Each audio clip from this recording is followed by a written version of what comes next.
네, 안녕하세요. 축구생각입니다. 주중에 있는 승무패, 최종픽과 독식픽 공유 드리도록 하겠습니다.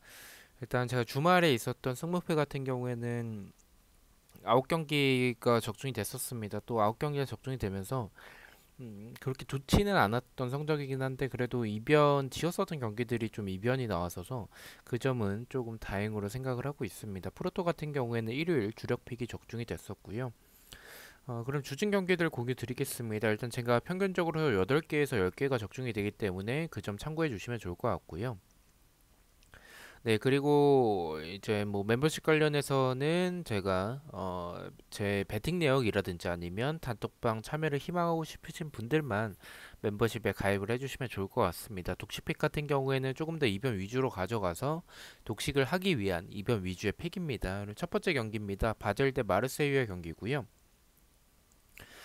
일단은 원정인데도 불구하고 마르세유에게 정배당을 줬습니다. 투표율도 마르세유 쪽으로 좀 가는 부분들이 있는데 일단은 1차전에서는 마르세유가 2대1로 승리를 했었습니다. 근데 저는 확실히 바젤보다는 마르세유가 보여주는 경기력이라든지 아니면 뭐 이런 전체적인 모습들이 마르세유가 더 앞서는 부분들은 맞다라고 합니다. 그래서 그렇게 생각을 하고 있는데 배당까지 이렇게 원정인데도 불구하고 낮은 배당을 줬다라는 점 자체는 마르세유가 경기력이나 배당적으로나 마르세유 쪽 사이드는 맞다라고 봅니다. 다만 약간 애매한 게 마르세유가 1차전에서 승리를 했었기 때문에 2차전에서는 조금은 원정에서의 경기이기 때문에 공격적으로 나오기보다는 조금 더 이제 중심을 낮추고 좀 어느 정도 수비 쪽도 치중할 가능성이 있다라고 생각을 합니다. 한마디로 좀 조심스럽게 펼칠 가능성이 있다라는 생각이 드는 경기라서 저는 이 경기는 조금 불안하다라는 생각도 좀 가지고 있습니다. 그래서 마르세유의 단통으로 가기에는 좀 불안하다라는 생각이 들어서 바젤의 무패 투픽으로 가져가 보도록 하고요. 독식에서는 이 경기는 그래도 마르세유가 배당적으로나 경기력적으로 앞서는 부분은 맞기 때문에 이 경기는 정배당으로 좀 독식에선 가져가 보도록 하겠습니다. 바젤의 단통 패 예측해 보도록 하겠습니다. 자, 이번 경기입니다. 스타트렌과 레스터 시티의 경기고요. 일단 스타트렌에게 정배당을 줬습니다. 레스터가 1차전에서 2대 0으로 승리를 했었기 때문에 아무래도 그 점을 봤었을 때에는 레스터가 앞서는 경기는 맞다라고 봐요. 경기력적으로나 전체적인 모습들. 근데 스타트렌 자체가 그렇게 어, 어, 어느 정도 좀 준수한 팀이라고 보곤 있습니다. 레스터가 최근에 흐름이나 경기력적인 부분들이 좋은 편은 아니기 때문에 사실은 스타트렌에게 이 정배당을 준 부분은 어느 정도 이해는 가는데 저는 생각보다 배당이 너무 낮다라고 생각을 합니다. 저는 개인적으로 스타트렌의 승은 좀 생각하고 있지는 않습니다. 레스터가 최근에 흐름이 이 안 좋아진 부분이 있더라도 두 팀의 리그 차이는 좀 있다라고 생각을 하고 있고요. 그리고 이 스타트렌이 분명히 1차전에서 2대 0으로 패배를 했기 때문에 공격적으로 나올 텐데 레스터가 그 부분을 역습으로 노릴 수도 있을 것 같다는 생각이 들어요. 그래서 스타트렌이 정배당을 받았지만 이 경기는 스타트렌의 승보다는 무승부가 더 적합하다라고 생각을 하고 있습니다. 최종과 독식 모두 단독 무승부를 예측해 보도록 하겠습니다. 3번 경기입니다. 코펜하겐 대 이제 PSV의 경기고요. 두 팀 맞대결은 이제 1차전에서는 4대 4로 무승부가 나왔었죠. 근데 1차전에서 PSV가 패배하면서 좀 아쉬운 부분들도 많았었고 수비적으로도 좀 많은 실점을 보여주긴 했었는데 코펜하겐과 비교했었을 때는 확실히 이 경기력적으로나 이 스쿼드적으로 확실히 앞선다라고 생각을 하고 있고요. 1차전에서 PSV가 이겼다면 조금은 이변에 대해서도 고민을 하겠지만 1차전에서 무승부를 했기 때문에 이 경기는 무승부보다는 조금 더 PSB가 공격적으로 나오지 않을까라고 생각을 하고 있습니다. 그 점을 생각을 해봤을 때는 저는 PSB가 무난하게 이길 경기이지 않을까. 배당적으로나 경기력 모두 PSB 쪽을 저는 좀 생각을 하고 있기 때문에 이 경기는 의심 없이 코펜하겐의 단통 패로 최종과 독식 모두 가져가 보도록 하겠습니다. 4번 경기입니다. 알크마르 대 보데글림의 경기고요. 배당이 일단은 굉장히 낮게 책정이 됐습니다. 1.48 배당을 받았고요. 투표율도 좀 어느 정도 몰리는 부분을 보여주고 있습니다. 근데 1차전에서는 보데글림이 홈에서 알크마르 상대로 승리를 했었죠. 근데 이 두 팀의 이 경기력 차이는 크지는 않다라고 봐요. 하지만 알크마르라는 팀 자체가 공격에서의 역습적인 부분에서의 좀 좋은 부분들이 있기 때문에 보데글림이 조금은 이제 무승부 전략으로 갈 수도 있겠지만 알크마르가 그것을 뚫어낼 만큼의 이 보데글림의 수비와 알크마르의 공격이라고 생각을 하고 있습니다. 낮은 배당도 받았고 경기력적으로도 저는 알크마르를 생각을 하고 있기 때문에 이 경기도 의심 없이 알크마르의 단통 승으로 최종과 독식 모두 가져가 보도록 하겠습니다. 자, 5번 경기입니다. 트르베나 대 이제 레인저 FC의 경기고요. 일단 레인저 FC가 첫 경기에서는 이제 3대 0으로 대승을 했었습니다. 근데 저는 조금은 일단 레인저 FC의 승을 버리진 못할 것 같아요. 아무래도 트르베나와의 이 경기력 차이가 이 홈에서 보여줬었던 모습들이라든지 아니면 뭐 레인저 FC가 유로파에서 전체적으로 보여주는 모습들이 굉장히 좋아서 그 점을 생각을 해봤을 때는 레인저 FC가 확실히 트르베나보다는 전력적으로 앞서서 승리할 가능성은 높다라고 생각을 합니다. 다만 트르베나라는 팀 자체가 홈에서는 괜찮은 경기력을 보여준 팀이고 저는 이 팀 트르베나라는 팀 자체가 물론 뭐 원정에서는 수비적으로 좀 아쉬운 부분들이 있었지만 홈에서는 저는 좀 이 트리베나의 모습을 생각을 해봤을 때는 이기긴 어려워도 지는 모습까지는 안 나올 수도 있겠다라는 생각을 하고 있습니다. 그래서 홈에서의 트리베나를 조금 더 생각을 해서 최종에선 승무패로 지어보도록 하고요. 독식에서는 사실은 승무 투픽을 아예 꺾어서 가져가 보려고 하다가 레인저 FC의 이길 확률이 더 높기 때문에 레인저 FC의 승을 버리지 못할 것 같아요. 그렇다고 무패 투픽을 가기에는 트리베나의 홈에서의 모습을 좀 생각을 해서 이변을 가져가는 픽인 만큼 승패 투픽을 가져가 보도록 하겠습니다. 6번 경기입니다. 에이스 모나코 대 브라가의 경기고요.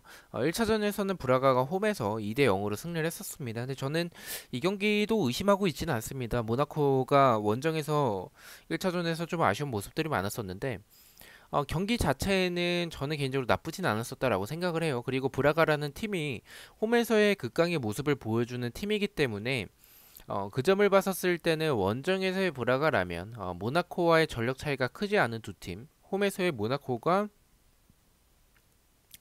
2점 차 이상으로 이기기는 어려울 수도 있겠지만 승리하는 그림까지는 이 전력적으로나 경기력적으로 봤었을 땐 나올 수 있다라고 생각을 하고 있습니다. 모나코의 단통 승으로 최종과 독식 모두 가져가 보도록 하겠습니다. 7번 경기입니다. 레버쿠젠 대 아탈란타의 경기고요. 이 경기는 일단은 아탈란타가 1차전에서 3대 2로 이겼는데 제가 1차전에서 이긴 팀들에게 있어서 좀 조심스럽게 펼칠 가능성이 2차전에서는 무승부만 해도 되는 상황이기 때문에 조심스럽게 펼칠 가능성이 있다라고 말씀을 드렸습니다. 하지만 아탈란타라는 팀 자체가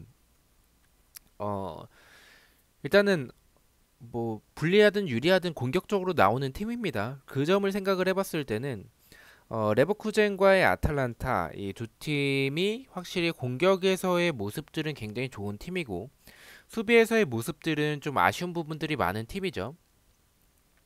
이 두 팀의 모습을 봤었을 때는 아탈란타와 레버쿠젠 두 팀은 좀 승패 방향으로 생각을 하고 있고 두 팀 스타일 자체가 일단 레버쿠젠을 이겨야 하는 상황이고 아탈란타 입장에서는 무승부를 하기보다는 원래의 모습대로 나올 가능성이 크다라고 봅니다. 그래서 저는 승패 방향을 생각을 해서 최종과 독식 모두 승패 투픽을 가져가 보도록 하고요. 단통이라면 원정 아탈란타가 뭐 원정에서 그렇게 떨어지는 팀은 아니긴 하지만 레버쿠젠의 전력도 굉장히 좋은 편에 속하기 때문에 레버쿠젠의 승에 조금 더 끌리긴 합니다. 8번 경기입니다. 갈라타사라이 대 바르셀로나의 경기고요. 일단 이 두 팀에게 있어서 바르셀로나에게 굉장히 낮은 정배당을 줬고요. 해배당도 1.38배당으로 굉장히 낮게 책정이 됐죠. 1차전에서는 0대 0으로 비겼었던 모습을 보여줬었는데 이 원정에서의 바르셀로나는 조금 아쉬운 모습일 수도 있겠지만 그래도 갈라타사라이의 홈에서의 강한 부분은 인정하긴 합니다. 하지만 두 팀의 전력이나 경기력에서의 차이는 분명히 있다라고 보고 있고요. 바르셀로나는 1차전에서의 좀 운이 좀 없었던 부분들도 있었다라고 생각을 하고 있습니다. 저는 이 경기는 의심하지 않고 갈라타사라이의 단통 패로 최종과 독식 모두 가져가 보도록 하겠습니다. 9번 경기입니다. 헨트 대 파우크의 경기고요. 1차전은 파우크가 1대 0으로 승리를 했었는데 저는 일단은 헨트가 정배당을 받았습니다. 근데 유로파 경기들 보면 홈팀에게 정배당을 좀 주는 경기들이 많습니다. 그만큼 좀 비슷한 전력의 두 팀이 마주칠 때가 많습니다. 뭐 갈라타사라이나 바르셀로나 이런 경기 빼고요. 그렇게 본다면 저는 뭐 제가 지난주도 말씀을 드렸지만 헨트와 파우크의 경기력 차이가 크진 않는데 파우크가 보여주는 모습들이 조금 더는 공격적으로는 좋다라고 생각을 하고 있습니다. 두 팀 다 수비가 좋지 않은 상황이라면 파우크 쪽이 조금 더 끌리긴 하는데 헨트가 이 홈에서의 모습들을 봤었을 때는 이기긴 어려워도 무승부까지는 나올 수 있지 않을까라는 생각도 들고요. 두 팀의 전력 차이가 파우크가 조금은 앞서긴 하지만 크게 차이가 나지 않는다라는 점에 있어서는 무승부가 저는 조금 더 끌린다라고 생각을 하고 있습니다. 무승부가 더 좋아 보인다라고 생각을 하고 있어서 세종과 독식 모두 단통 무승부를 예측해 보도록 하겠습니다. 10번 경기입니다. 로마 대 피테서의 경기고요. 일단은 이 에이스 로마가 원정에서 1차전으로 이겼었던 상황이긴 합니다. 그리고 전력적으로도 사실 로마가 좀 많이 앞서는 상황이라서 최종에서는 의심 없이 단통 승을 예측을 해보도록 하고요. 독식에서는 어, 이 경기를 무승부를 마친 부분들은 이 11번 경기랑 좀 엮어서 말씀을 드리겠습니다. 저는 이 투표율이 몰린 이 두 경기 중에 한 경기는 조금 부러진다라고 생각을 하고 있습니다. 최종에서는 로마가 전력이 약해졌어도 피테서는 충분히 잡아낼 수 있지 않을까라는 생각이 들어서 승을 가져가 보도록 하고요.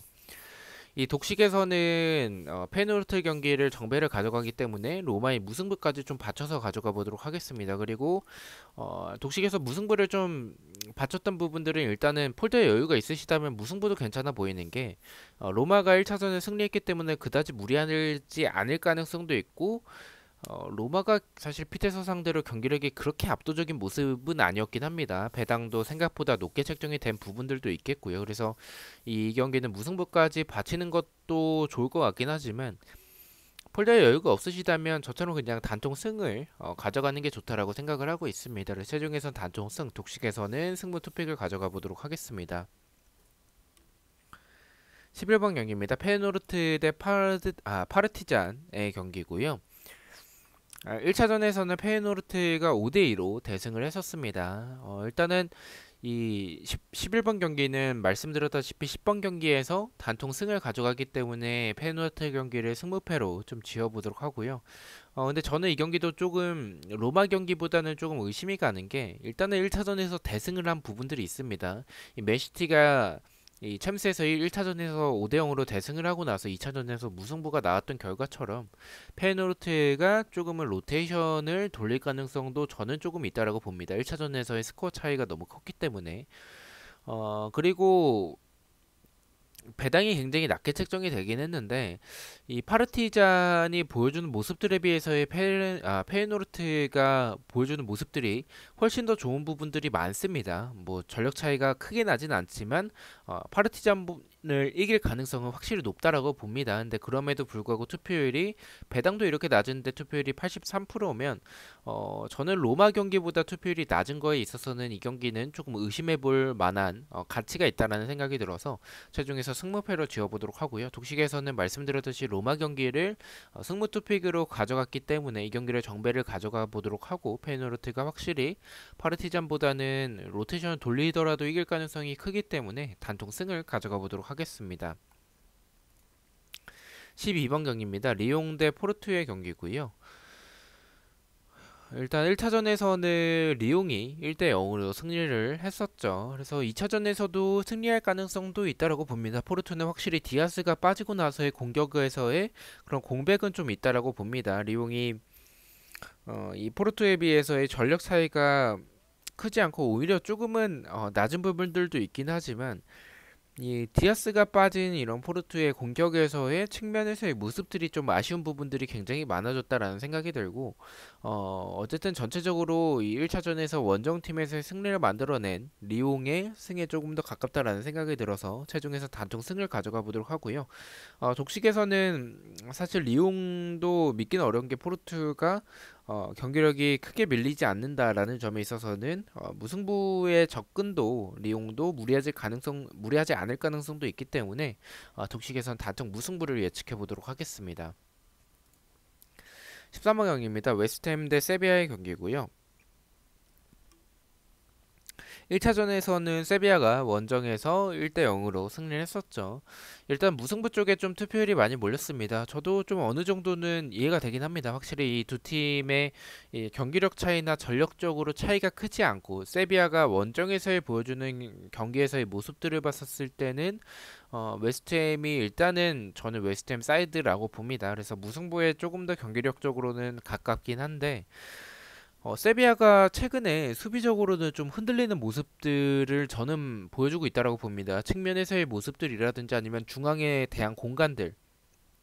웨스트햄이 이 세비야에게는 전력적으로 살짝은 밀리긴 한데 세트피스에서의 그런 무서움이라든지 아니면 측면에서의 이 역습에서의 상황도 그렇고요. 그래서 이 홈에서의 웨스트햄이면 조금 더 믿어볼만 하다라는 생각이 들어서 최종에서 웨스트햄의 단통 승을 예측을 해보도록 하고요. 독식에서는 웨스트햄이 앞서는 경기는 맞겠지만 말씀드린 부분들처럼 경기력적으로는 조금 무승부에 가깝다라는 생각이 들어서 독식에선 단통 무승부를 예측해 보도록 하겠습니다.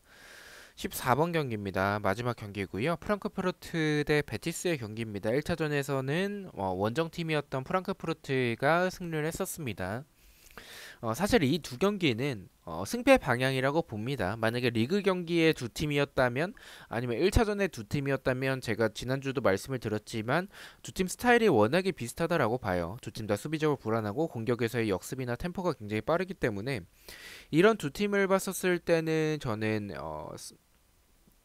좀 승패 방향이라고 생각을 합니다. 그런데 제가 최종에서 무승부를 가져간 부분은 아무래도 이 프랑크푸르트가 1차전에서 승리를 했기 때문에 이 무승부 전략으로 나올 가능성이 있다고 봅니다. 이렇게 수비적으로 라인을 내렸을 때 프랑크푸르트가 좀 중심을 낮추고 플레이를 한다면 베티스가 공간이 없을 때는 조금은 그런 본인들의 장점을 많이 살리지는 못하는 편이기 때문에 그렇다면 무승부의 결과로 0대 0의 결과로 끝날 가능성도 있다라고 생각을 하고 있습니다. 최종에서는 단통 무승부를 예측을 해보도록 하고요.